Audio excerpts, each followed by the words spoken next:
안녕하세요. 민목사의 고요한 밤, 거룩한 밤. 오늘 본문은 룻기 3장 1절에서 4절까지의 말씀입니다.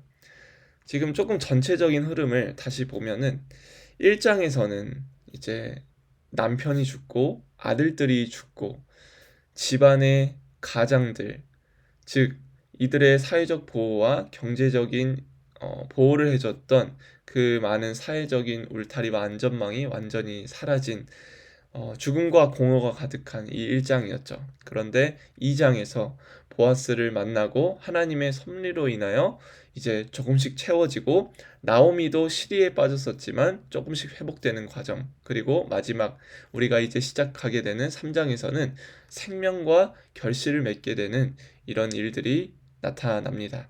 우리 이런 흐름을 가지고 3장 1절에서 4절 함께 읽어볼게요.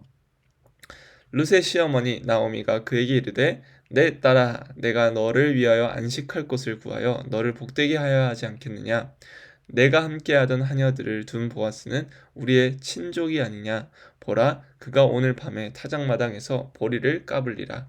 그런즉 너는 목욕하고 기름을 바르고 의복을 입고 타작마당에 내려가서 그 사람이 먹고 마시기를 다하기까지는 그에게 보이지 말고 그가 누울 때에 너는 그가 눕는 곳을 알았다가 들어가서 그의 발치 이불을 들고 거기 누우라. 그가 내 할 일을 내게 알게 하리라 하니. 아멘.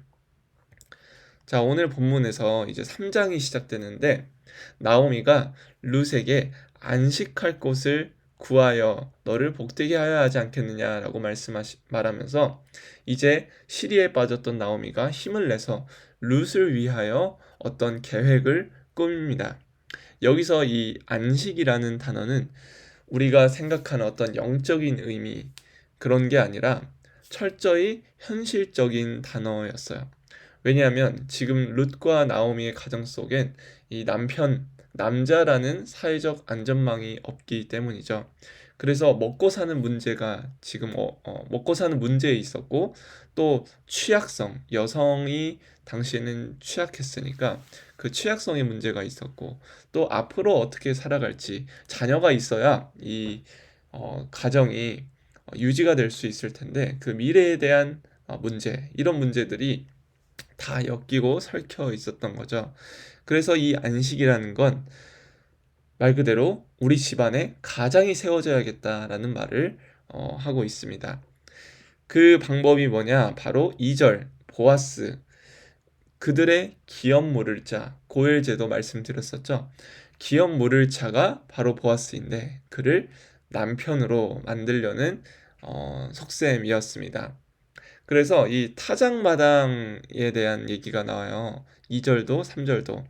이 타작마당이 어떤 곳이었냐면 먼저는 만남의 장소였습니다. 사회적으로 개방된 공간이었어요. 거기에서 많은 사람들이 교제를 나누기도 했습니다. 그리고 두 번째는 공급의 장소였어요. 여기 이제 보리를 까불리라라는 말이 있듯이 여기서는 죽은 껍질을 이제 털어내서 알맹이만 남기는 작업을 이 타작 마당에서 했습니다. 즉, 이 추수의 완성 단계에서 이루어졌던 공간이 바로 타작 마당이었죠. 근데 이 만남의 장소이고 공급의 장소이지만 마지막으로 위험한 장소이기도 했습니다. 왜냐하면 밤에 남자들이 여기서 일을 하고 잤었는데 여자들이 접근하면 거기서 성적인 범죄가 또한 폭력이 일어나기도 했었기 때문이에요. 그래서 호세아서에도 이 타작마당에서 음행의 값을, 하나님을 떠나고 음행을 했다라고 말하기도 합니다. 즉, 이 타작마당은 다양한 의미들이 섞여 있는 공간이었어요. 근데 보아스는 자신의 집에서 자는 게 아니라 타작 마당에서 잠을 자게 되죠. 왜냐하면 뭐 주인이니까 이 도둑을 막기 위해서도 있겠고, 또 타작 마당에서 자고 빨리 아침에 일어나서 일을 해야 하니까 그 타작 마당에서 잤던 거예요.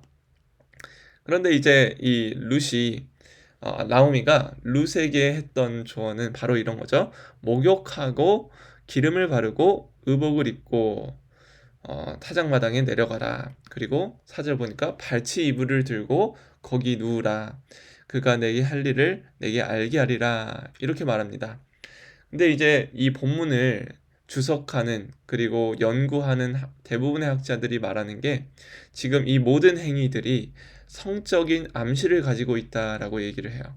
왜냐하면 이 발치이불, 발이라는 건 남자의 성기를 나타냈고 또 이렇게 몸을 씻는 것, 이것도 성관계를 준비하는 모습이고 이 사절에 눕는다라는 것도 성관계를 나타내는 은유의 단어, 히브리어 단어라고 해요.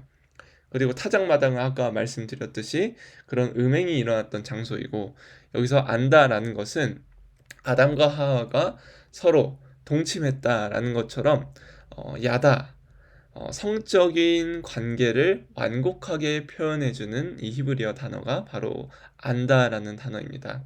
그러니까 이 나오미는 룻에게 조언을 할 때 보아스가 남편인 것처럼 이 성적인 이 준비를 하는 것, 그것에 대해서 얘기를 한 거예요. 그런데 우리의 생각으로는 항상 이 성적이라는 게 조금 도덕적으로 나쁜 좀 인식이 있는 것 같아요. 근데 하나님이 우리에게 주신 성은 결코 나쁜 게 아닙니다. 유대인들은 결혼식이 끝나면 하객들이 주변에서 축하하는 가운데 이 부부가 장막에 들어가서 바로 관계를 맺었다고 해요. 그러니까 이 룻은 이 보아스와 관계를 맺을 준비를 하고 있는 것이고 나오미는 꾀를 냈던 거예요. 보아스가 너의 남편이다. 이런 어쨌든 본문이 오늘 본문입니다. 자, 두 가지 함께 적용해 볼게요. 첫 번째는 은혜 받은 자, 그러니까 보아스에게 은혜 받았던 것처럼 이제 행동을 하기 시작하는데 첫 번째는 하나님의 때를 기다린다라는 거예요. 만약 이 나오미가 룻에게 지금 이제 보리추수가 끝날 때, 보리추수와 밀추수를 끝날 때에 조언을 했는데 그 전에 조언을 했다면 어떤 일이 일어났을까? 룻은 되게 순둥적인 여성이거든요. 그때 만약에 그런 일이 있었다면 룻과 보아스의 그 관계가 깊어지지 않는 상태에서 아주 큰 잘못된 일이 일어났을 것이고 식량 공급도 끊겼을 것입니다. 그런데 나오미는 그때 조언하지 않았어요. 하나님의 때를 기다리면서 무엇이 지혜로운 행동일까를 고민했던 것이죠.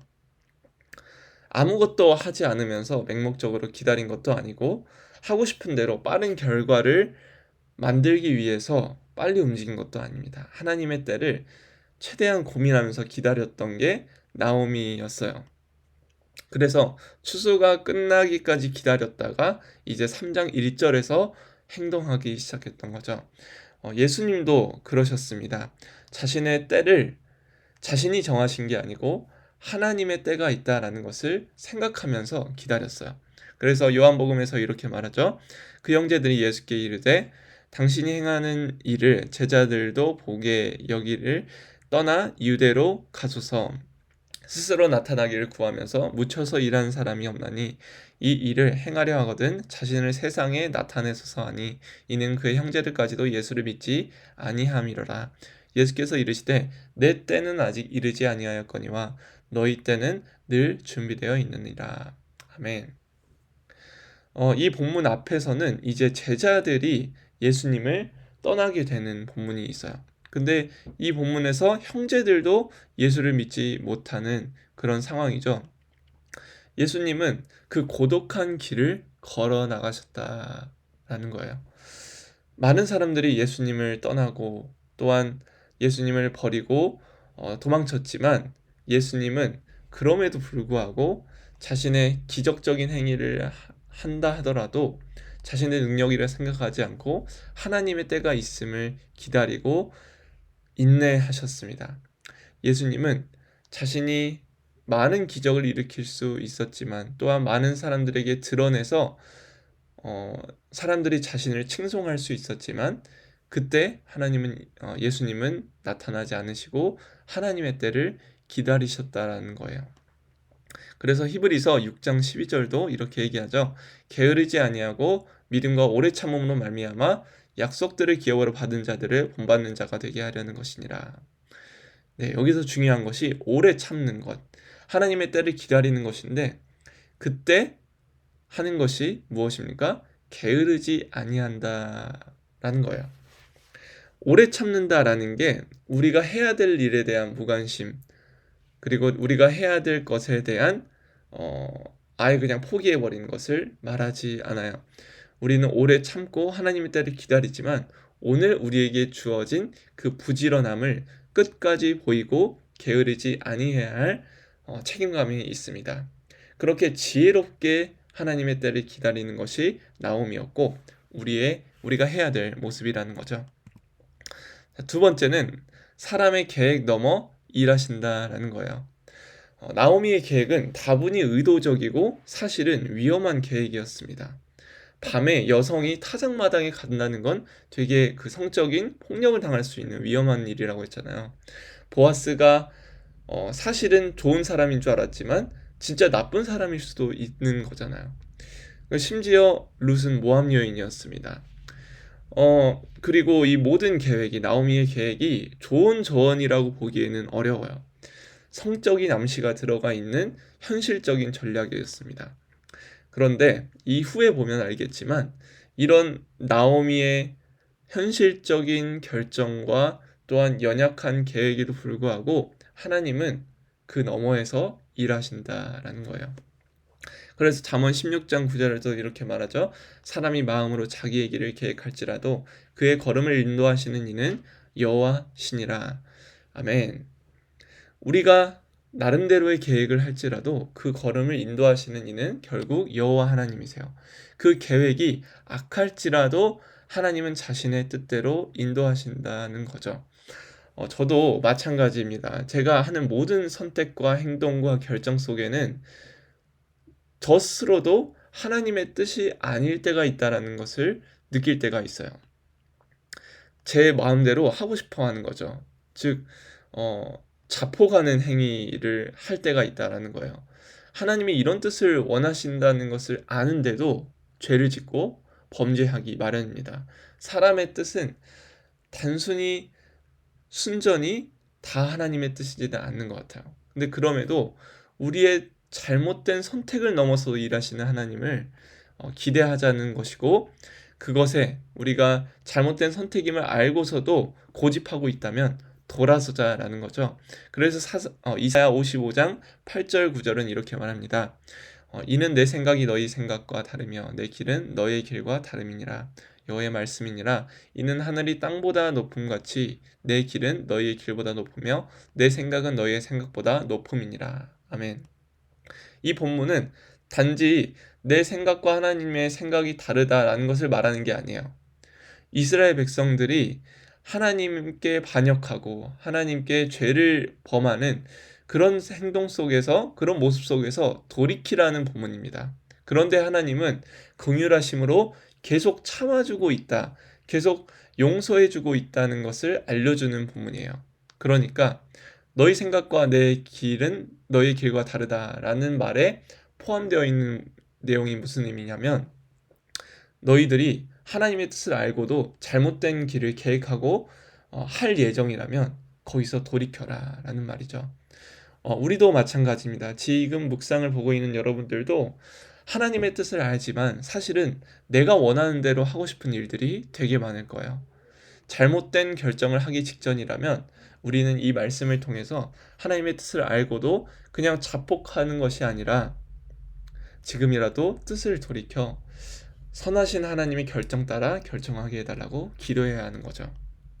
자, 우리 이 두 가지 가지고 우리 기도 제목 가지고 함께 기도합시다. 첫 번째는 하나님의 때를 기다리며 오래 참는 성품을 달라고 기도했으면 좋겠어요. 두 번째는 우리의 계획 너머에 일하시는 하나님을 신뢰하면서 우리가 만약에 그릇된 선택을 계획하고 있다면 성령 하나님, 내 잘못된 마음, 내 잘못된 선택을 계획하는 것 모두 돌이키게 해달라고 우리 함께 기도합시다.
네, 제가 기도하고 마무리하도록 하겠습니다. 거룩하신 하나님, 나오미가 하나님의 때를 기다리며 보리추수와 밀추수가 마치기까지 룻에게 조언하지 않았던 것처럼 우리가 오래 참고 하나님의 성품을 닮아 인내하며 끝까지 기다리고 행동할 수 있도록 인도하여 주시옵소서. 하나님의 때를 기다리게 하여 주시옵소서. 또한 하나님께서 우리에게 주신 그 많은 복이 있을진데 하나님, 우리의 선택이 늘 옳지 않습니다. 우리의 계획은 늘 옳지만은 않습니다. 그럼에도 불구하고 일하시는 하나님의 계획 따라, 하나님의 섭리 따라 인도함 받을 수 있도록 인도해 주시고, 잘못된 선택을 계획하고 있다면 돌이켜 하나님께서 기뻐하시는 일들로 우리가 나아갈 수 있도록 우리의 방향과 생각과 뜻을 인도하여 주시옵소서. 주님 일하실 줄 믿습니다. 예수님의 이름으로 기도합니다. 아멘. 여러분, 오늘 조금 길었는데 함께 말씀을 묵상함에 기쁘고 감사할 수 있기를 원합니다. 네, 오늘 밤도 안녕히 주무시고 내일 또 승리하세요. 화이팅!